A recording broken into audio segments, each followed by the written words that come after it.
we're back. It's grey, it's cold, it's January, it's 2024, and this is the Europeans podcast. We're here to satisfy that European itch you didn't even know you had.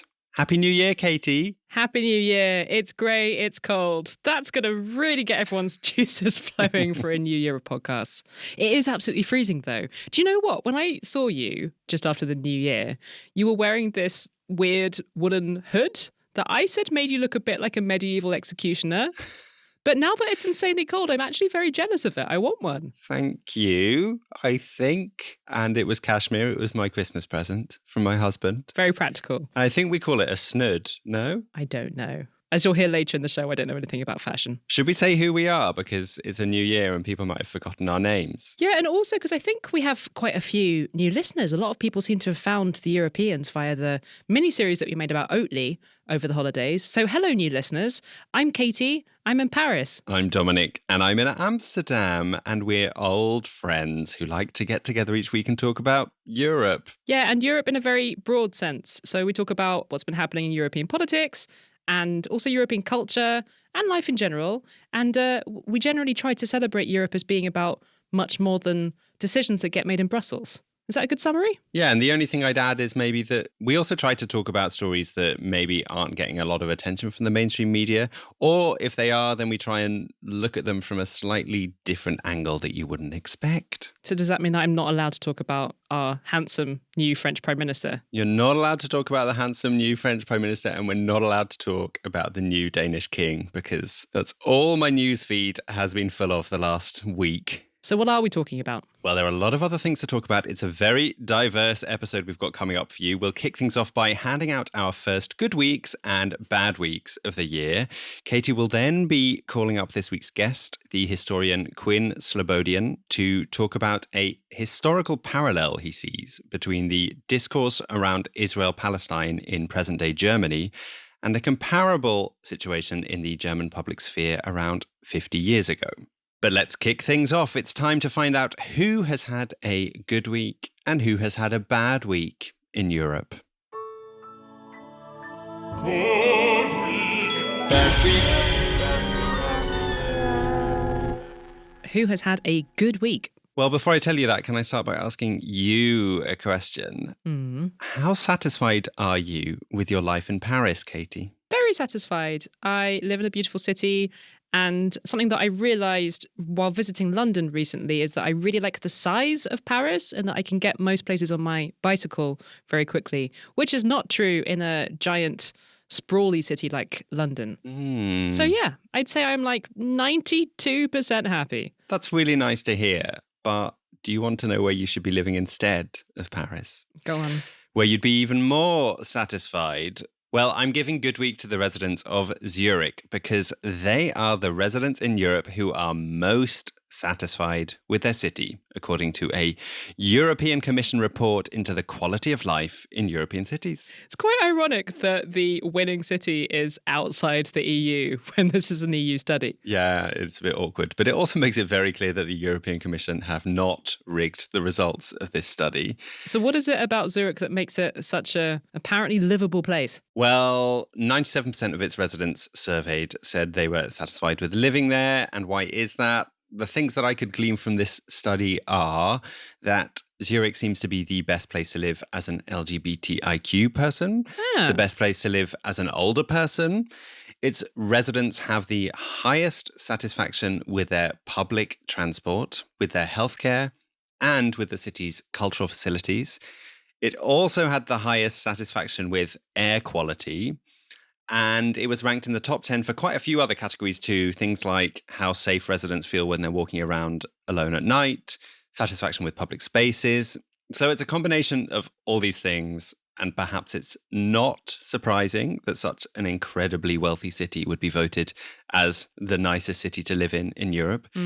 According to a report last year, Zurich has the 14th most millionaires and billionaires from all the cities in the world living there. Do you think they just surveyed a bunch of billionaires and asked them how happy they were? Yeah. So yeah, great that almost everyone in Zurich loves it there. But the problem for the rest of us is that most of us wouldn't be able to afford to live there. And it's absolutely worth stressing that in this study, Zurich was in the bottom 10 when it came to residents saying they're able to find affordable housing. Mm-hmm.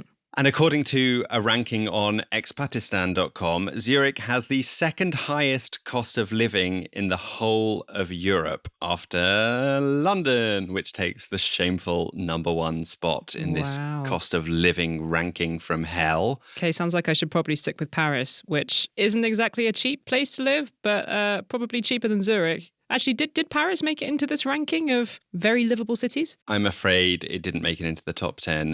The one thing I saw that Paris was topping was the city in which people walk the most. There you are. That's what I said. It's a nice, compact place for a capital. The other cities that made up the top 10 overall satisfaction were Groningen and Copenhagen, followed by Gdansk, Leipzig, Stockholm, Geneva, Rostock in Germany, Cluj-Napoca in Romania, and Braga in Portugal. Our former producer, Andre, used to live in Cluj, and he said it was an amazing place to live. Yeah, I actually looked into why it is that Cluj-Napoca is seen as so satisfying to live in.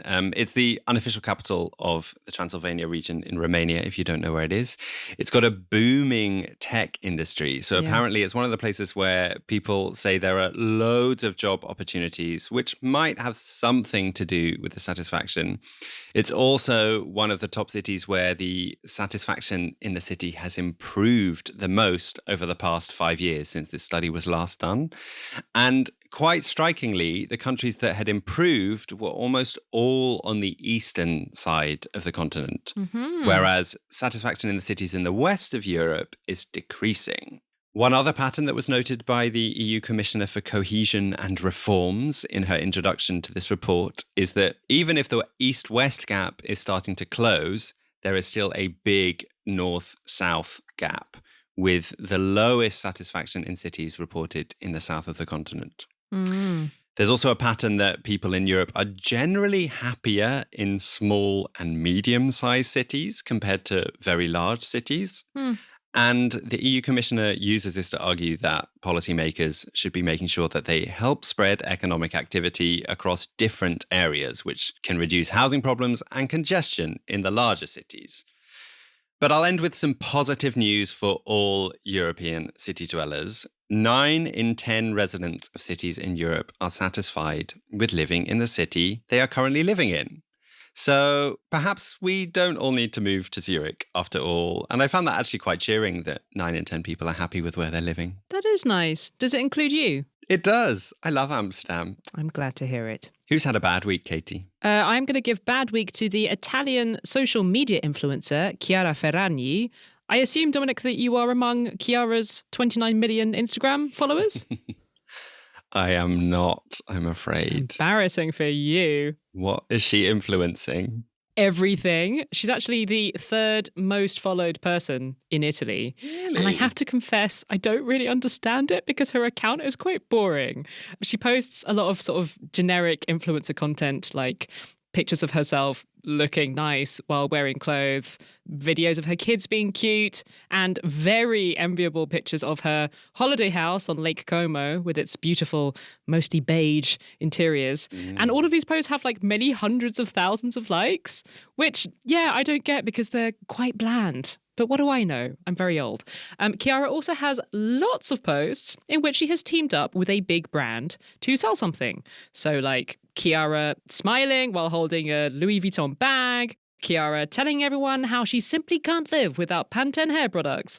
Oh, actually, there was quite a good one that she did with Alpro, the oat milk brand, where she made a pink oat milk latte by adding beetroot. Pink alprocino fatto con alpro e polvere di barbabietola. Buonissimo.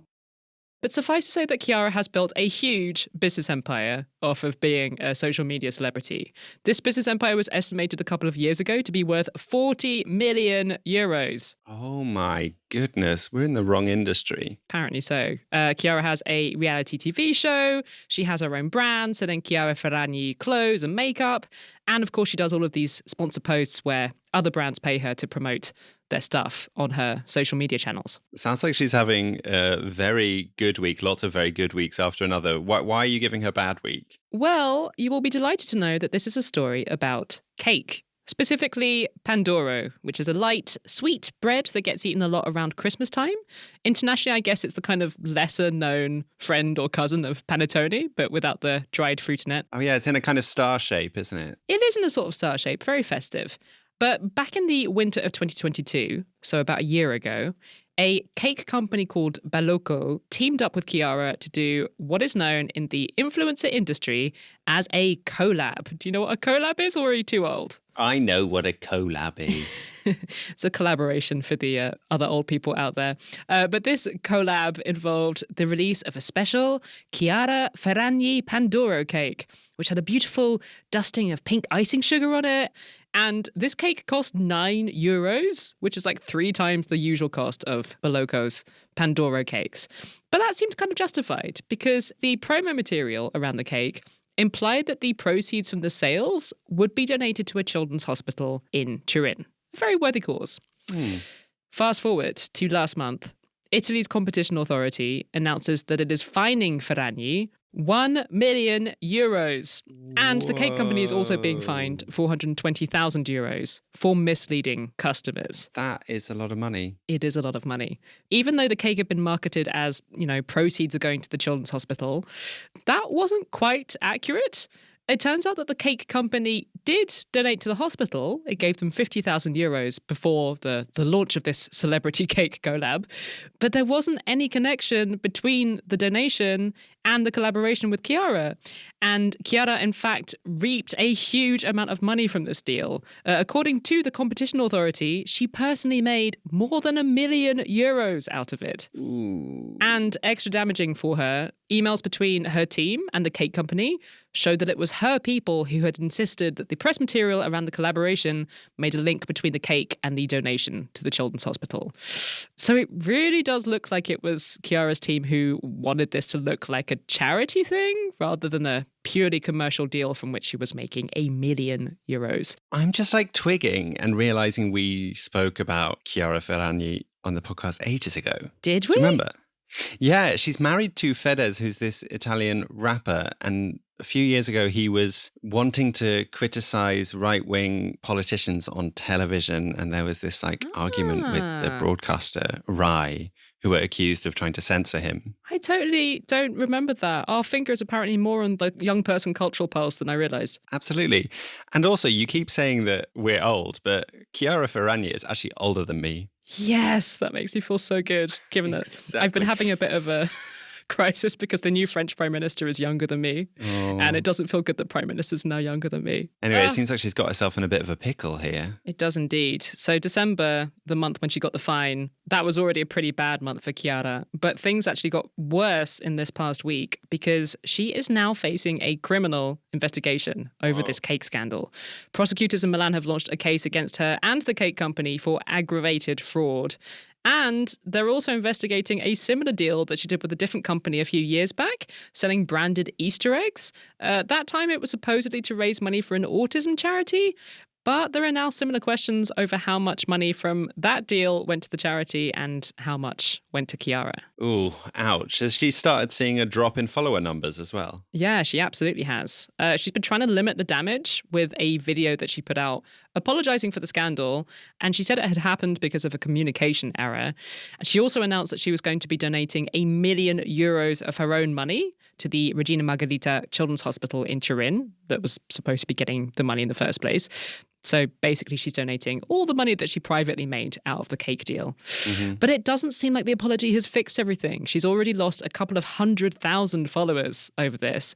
And obviously, Chiara's following is her income. If she loses followers, that's not great.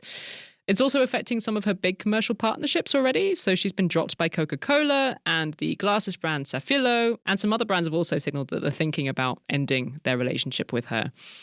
And if you read the comments under her posts, people are really not holding back on the criticism. Like this post with these pictures of her beautiful holiday home on Lake Como, a lot of the comments say stuff like, nice house you bought with money that you stole from children. Oof. But yeah, it's really captured attention, this story of a disgraced social media queen. Even the Prime Minister, Giorgia Meloni, has commented on it. Yeah, well, she's part of a couple that have been quite critical of Meloni, I think. So that doesn't surprise me. Yeah, it was a nice opportunity for Meloni to get a return jab in. This story, like on the surface, seems quite frivolous, and I do kind of find myself wondering why we're talking about it. But on the other hand, it's a huge amount of money, and this like influencer industry seems to be something that's very unregulated at the moment. Yeah, absolutely. I mean, today, influencers play a hugely important role in the way that we do consumerism. Like these days, if somebody who looks like you, or maybe a kind of aspirational version of you, if they tell you on their Instagram that they just love this product,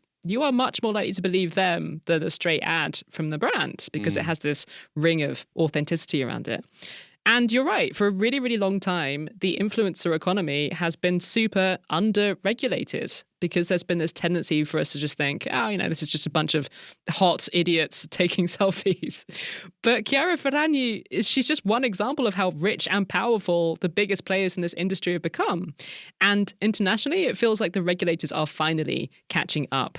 In Italy in particular, as a result of this scandal, the communications watchdog announced some pretty tough new rules last week that are initially just going to apply to influencers with more than 1 million followers, but they'll eventually be rolled out more widely.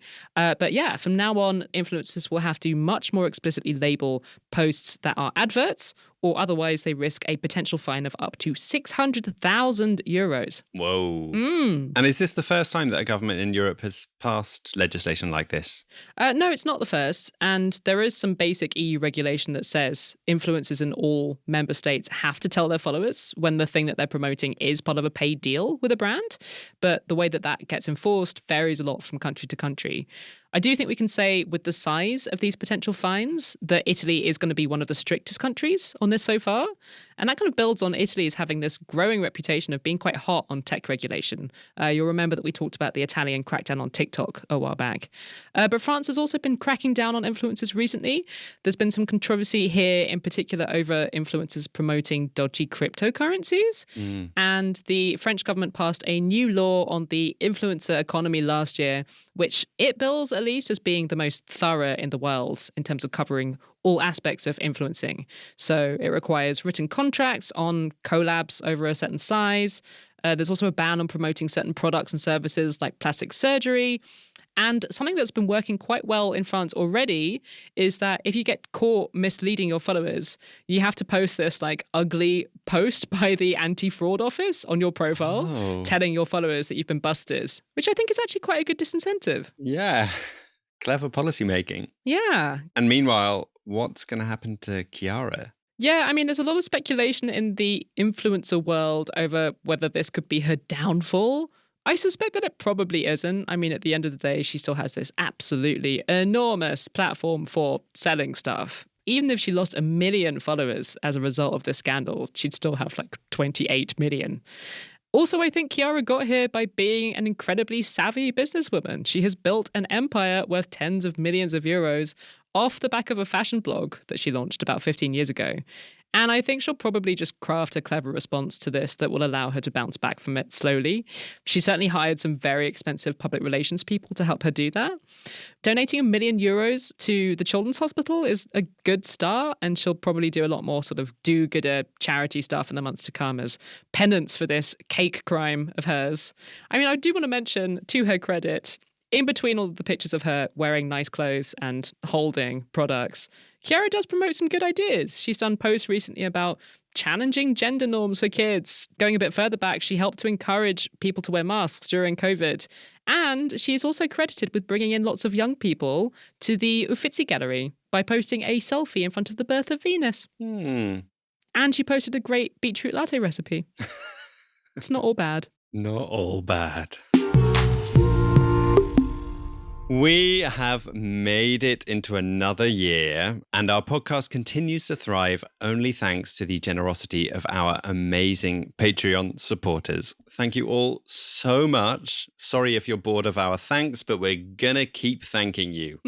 This week we have quite a few amazing people to thank after our winter break. Thank you to Ava, Sophie, Madison, Carol, Fuzz MZ, Ibrahim, James, Irina, Oliver, Katy, Andre, Sarah, Richard, Lilu, Mario, and thank you to Anna, Willem, Gemma, Ashley, Victor, and Tobias for increasing. We couldn't do this without y'all. Thank you so much, everyone. We're really, really happy to be able to carry on making the podcast this year. But as always, we are still super reliant on our listeners to keep this thing going. So if you feel like kicking off your 2024 by doing a good deed and supporting a very, very small scale independent outlet that is keeping Europe in your ears, we'd be incredibly grateful. All amounts, big and small, really, really help us out. And you can give as little as €2 a month at patreon.com/Europeans podcast.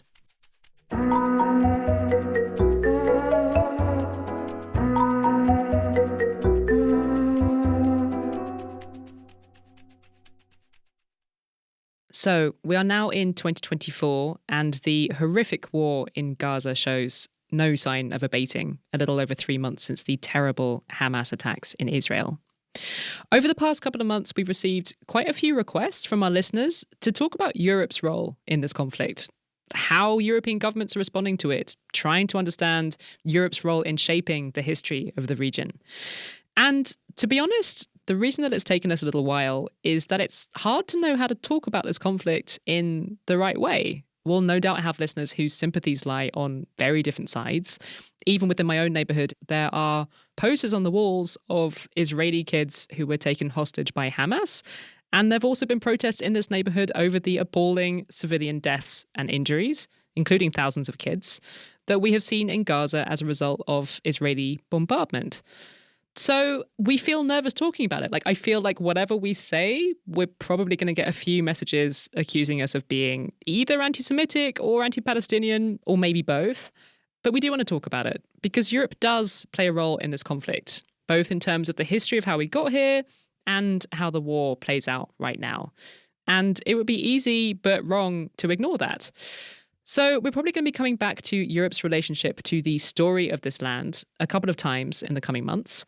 This week, we wanted to talk about something that we've been very struck by, which is the huge difference in how the conflict gets talked about from country to country within Europe. So if you take Ireland, for example, there's been a lot of public expression of sympathy for Palestinian civilians there. And that makes sense, given that a lot of Irish people see themselves as sharing a history with Palestinians of being colonized by Britain. And then at the other end of the spectrum, you have Germany, where there have been various pro-Palestinian solidarity protests banned and cultural events getting cancelled because they've been seen as potentially giving oxygen to anti-Semitic views. Now, it goes without saying that this is a hugely sensitive issue in a country with a unique and terrible history of anti-Semitism. And anti-Semitism is on the rise in Germany at the moment, as it is in much of the world.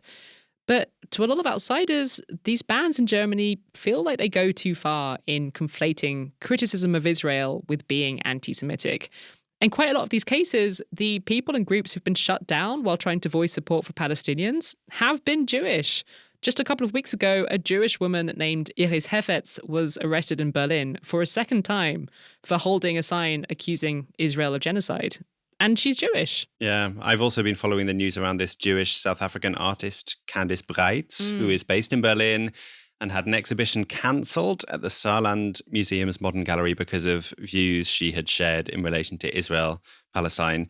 Views which, at least from my bubble, didn't seem worthy of cancelling someone. She was calling for a ceasefire in Gaza, and she described the Israeli bombardment as grotesque and inhumane, whilst also calling for the hostages to be released. And she's repeatedly condemned Hamas. She isn't a backer of the boycott, divestment and sanctions movement, but the museum said they cancelled her work so as, quote, not to offer artists a podium who don't recognise Hamas's terror as a breach of civilization.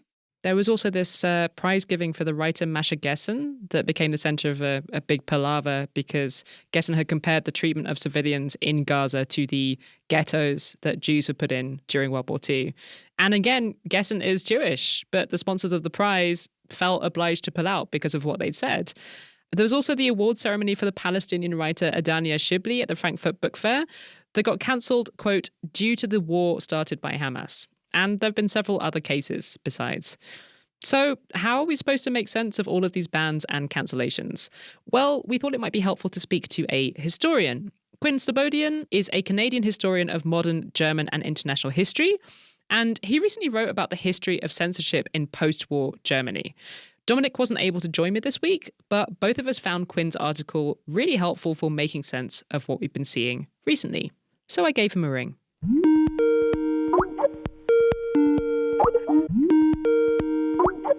Quinn, thank you so much for joining us today. Happy to be here. You have drawn a parallel between how pro-Palestinian activism is being treated right now in Germany and a wave of censorship that we saw in Germany about half a century ago. Can you set the scene for us if we go back to the 70s? Like, what was happening back then? What was the Chancellor Willy Brandt dealing with at the time? Well, the Federal Republic of Germany, also known as West Germany, was obviously the successor state of the Third Reich, the Nazi Germany. And their determination to be the opposite of Nazi authoritarianism led them to want to create conditions for liberal free speech, contestation, multi-party democracy.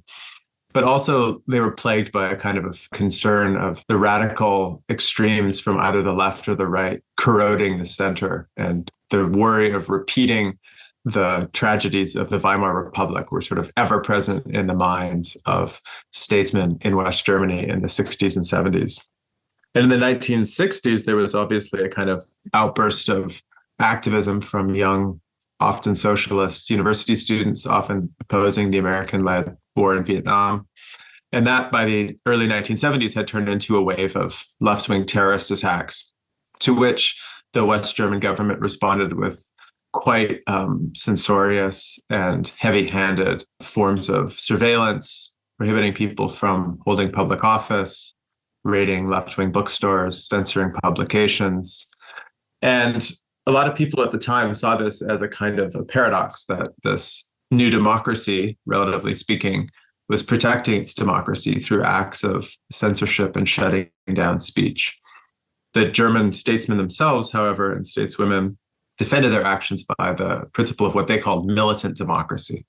So their argument was that democracy needs to be able to defend itself against threats which are seen as beyond the pale. In that sense, I think we're seeing a kind of a recurrence of that today, where things that are judged to be undermining of the core principles of West German, now Federal Republic democracy, are being treated with some level of censorship and repression. Can you tell me about a few of the examples of things that made you draw this parallel? It actually has a direct connection in terms of the actual topics that have been engaged with too, because the early 1970s were not only a time of left-wing terrorism from the kind of ethnic white West German left, but also this was sort of converging with often Palestinian activism, or activism in solidarity with the Palestinian struggle in the context of the Yom Kippur War, the occupation of the West Bank and Gaza Strip in the late 60s and early 70s, and most spectacularly, the kidnapping and hostage holding of the Israeli national team at the 1972 Munich Olympics.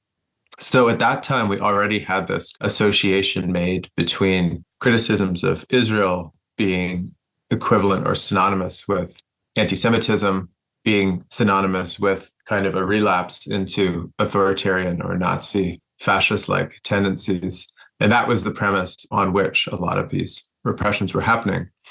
The similarities to the present moment are quite direct, in the sense that Palestinian activism has been met with prohibitions and bans on protests in places like Berlin. You were prohibited from demonstrating in support of a ceasefire and in support of the people of Gaza. People went ahead and demonstrated anyway, but legally speaking, that was against the law.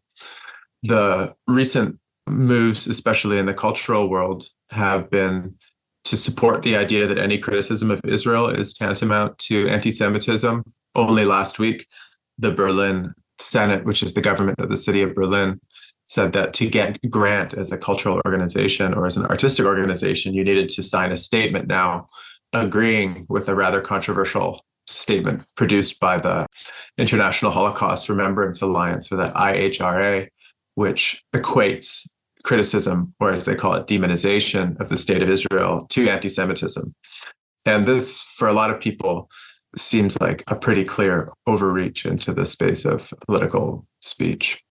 Germany is often praised for its remembrance culture, for the way it tries to make sure that we don't forget the horrors of what happened in the last century.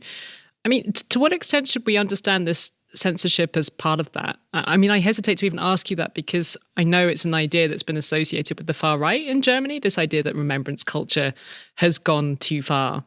Can we draw a link? Should we draw a link? Oh, absolutely. I don't think you can take the two apart. I think that it's correct to praise Germany for the way that remembrance of the Holocaust and the persecution and mass murder of the Jewish people of Europe was perpetrated by the Germans. It's something that kids learn about from a very young age in schools.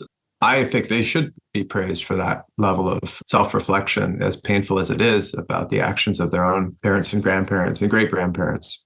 Ironically, the very sensitivity that the kind of German public has to the problem of genocide has produced a kind of a blind spot about other acts of mass murder that could indeed qualify as genocides, because this focus on the Holocaust only means that only the Holocaust can stand alone and other things cannot sort of enter that space.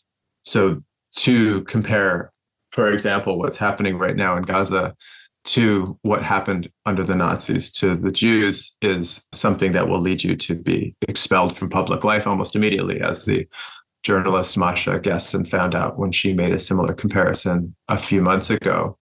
I mean, German officials insist that criticism of Israel is allowed as a support for Palestinian rights, but very clearly it's been extremely difficult for people, especially people in the public eye, to feel like they can critique the Israeli state without risking a big, big backlash. But have you noticed any kind of shift in the discourse as the war drags on and Israel is increasingly attracting mounting criticism by rights organizations and more Western states? I think there's a little bit of a softening of the position in the sense that the German cabinet is now open to calls for a ceasefire, which they categorically were against a couple of months ago. But I think it's also important to see the way that kind of a legal language gets weaponized here, because it's not just that people are worried that they'll experience ostracism through their peers or professionally by coming out in support of the people of Gaza in their moment of destruction.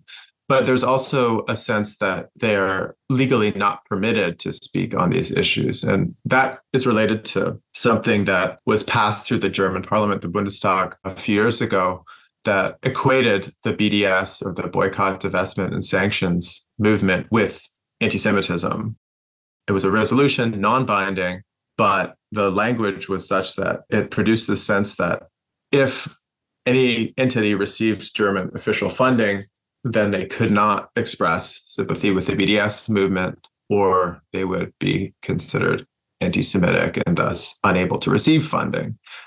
Because German universities are all public and all German university professors are all technically civil servants, I have spoken directly to university professors who believe that they could not sign a BDS resolution, or they could not speak out in ways that are overly critical of Israel, because that would contravene the kind of terms of their contract. It's not true, but it can serve as both a kind of a supplement to a chilling effect, which is what was intended, and also as a kind of an excuse for a lack of civil courage, I would say, in some cases. So I think that that two-sided, legalistic, bureaucratic sense of pressure, or even concern of repercussions on the one hand, along with the kind of ambient sort of culture of a German sort of over-concern about accidentally doing something anti-Semitic, even when the terms of real political engagement are quite clear, are perhaps unique. I can't think of another national culture where you have that combination of kind of historical pressure and then kind of legal pressure combined with kind of peer pressure. Yeah. But at the same time, it feels very McCarthyist in terms of like the way that what cannot be said leads people to self-censor a lot of the time. Oh, absolutely. That dynamic is there. I think there's also, if you think about the parallel, the concern of McCarthy was obviously the kind of creeping subversion of American institutions by communists, who were people who had been poisoned ideologically by foreign influences. The debate in Germany is also especially acute because of the high number of Palestinians who live in Germany. If you followed the German media coverage, the place that you'll hear about and see images of again and again is the neighborhood of Neukölln in Berlin, which has a sizable group of Palestinians who came mostly as refugees in the 1980s, and then larger groups of descendants of Turkish guest workers who are often, in many cases, quite sympathetic to the Palestinian cause and the plight of Palestinian people. So this isn't just for Germans about kind of sympathy or lack of sympathy for some distant event. It's also about domestic politics and the concern amongst the conservative section of the population, which by this time is, well over half of it, that this group of specifically Arab people with migration backgrounds are sort of inassimilable and constitute a kind of alien foreign cell within German political culture, not unlike the way that someone like McCarthy would see kind of foreign communist influences as always on the brink of subverting homegrown American domestic culture. So you have the Holocaust story, you have the sort of hangover of the 60s and 70s left-wing radicalism story, but then you have most acutely, I would say, like the present day immigration story, which is now becoming one of the ways that the sort of Gaza conflict is becoming a proxy for discussing immigration policy within Germany, and is obviously one of the things that's driving the surging popularity of the Alternative for Germany party at the polls, which is now I think 23 or 26% was the projected share of the vote that they would get if the vote was held this week. You've written about why you think the current attitude towards Israel-Palestine in Germany is potentially dangerous given that rise in popularity of the AfD. Can you explain your thinking on the link between the two things? Well, I think it's mostly just, focusing on the wrong target. I think at a basic level, the crimes of anti-Semitism and political violence are not being committed by supporters of Palestine or people of Palestinian background, but they're being committed by people on the far right who are overwhelmingly ethnic white Germans. So to be worried about a kind of a spreading culture of radicalism and the potential of violence on German soil, and in that spirit to be looking at a place like Palestine and immigrants is just completely wrong-headed. It's often immigrants themselves who are the targets of far-right violence. And it's as recently as a couple of years ago that there was the exposure of a pretty widely based network of white far-right extremists who were trying to plan a coup to overthrow the current German government. So at some level, it's a foolish tactic to simply ignore what is a clear and manifest threat, to focus on what is often more of a rhetorical or perspective threat. But I think it also just gives red meat to the far-right party, because if you are criticizing people overstepping the bounds of political speech in Germany, then you're sort of asking for a stronger position against it. And the far-right party will always offer a stronger position, because they will say, if the Christian Democrats say, well, we'll make people sign this oath, then the AfD will respond by saying, why will we just make them sign an oath? We should just kick them out of the country altogether. And just at the level of kind of mobilizing rhetoric, that's always a more attractive, extreme position to take than this soft, bureaucratic one. So I think that militant democracy in this case, with its imbalanced focus on the left or the pro-Palestinian position, rather than the threats from the right, is actually just enabling the further ascendance of the right-wing threat.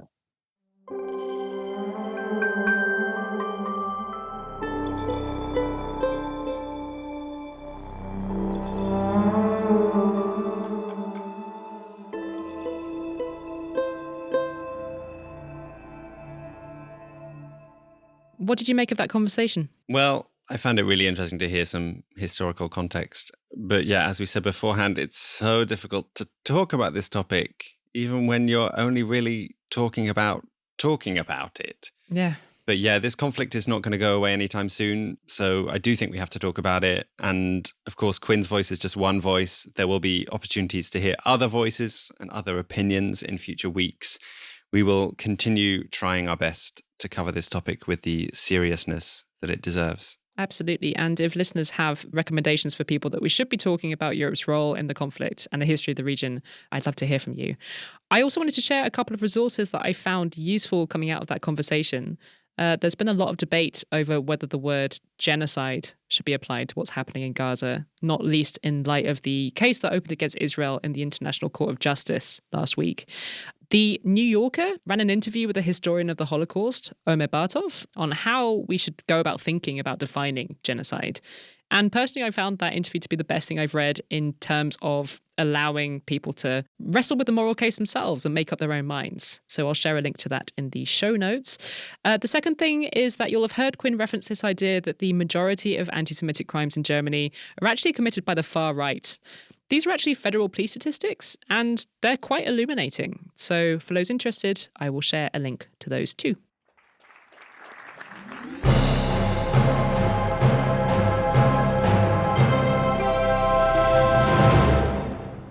I would like to hear about what you've been putting into your eyes and ears over the holidays. Well, I wanted to talk about a collaboration between two of Europe's most original and brilliant female pop artists, the Catalan artist Rosalia and Icelandic superstar Björk have teamed up and released a really nice song called Oral. That also has a political element to it, with a song they're hoping to raise awareness and money for ongoing legal battles against open pen salmon fishing in Iceland, fishing which is being run by a couple of Norwegian billionaires.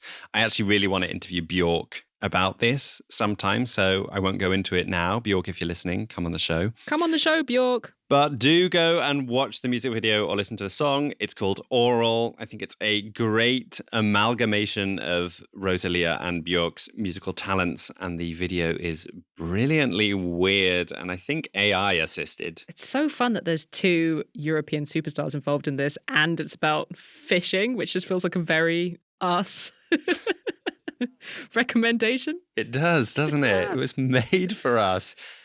What have you been enjoying, Katy? I wanted to recommend a nice podcast series that I dipped into over the holidays. It's from the Irish national broadcaster RTE, and it is called Continental Riffs. And it's a series of conversations, mostly between artists and people in the cultural world, reflecting on their personal relationships with Europe. Continental Riffs or Continental Rifts? Continental Riffs, RIFFS. Ah. It's a pun. Nice. In a lot of cases, it's conversations between pairs of people who know each other really well, so they're really nice and intimate. And yeah, I really enjoyed them. There is a particularly nice one between the actor Cillian Murphy and the architect Andrew Clancy. And the thing I really liked about it is it talks about discovering neighbouring countries for the first time when you're really young, like when you're a kid or in your 20s.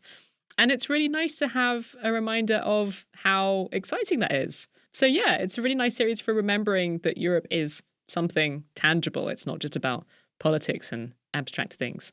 Continental Riffs from RTE. Check it out.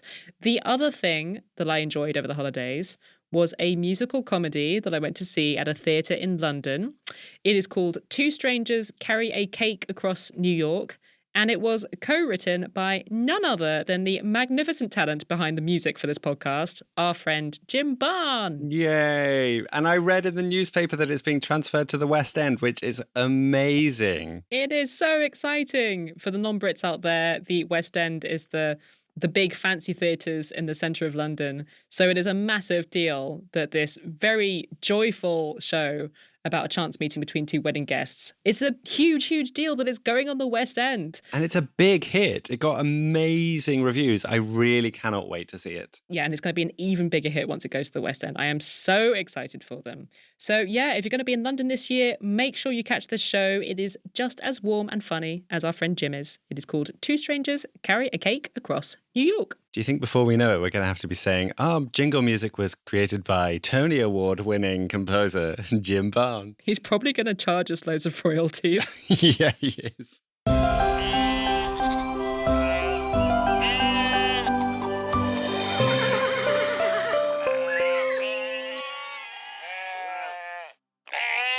Time for a happy ending to close out this week's show with a smile. Oh. This week, I'm taking you to Wales, where a man called Rodney was flummoxed by a mysterious thing that was happening in his shed night after night. Okay. Rodney kept going into his shed in the morning and discovering that bits and pieces that he'd left out on his workbench the night before had been tidied away into a small little wooden box on the bench.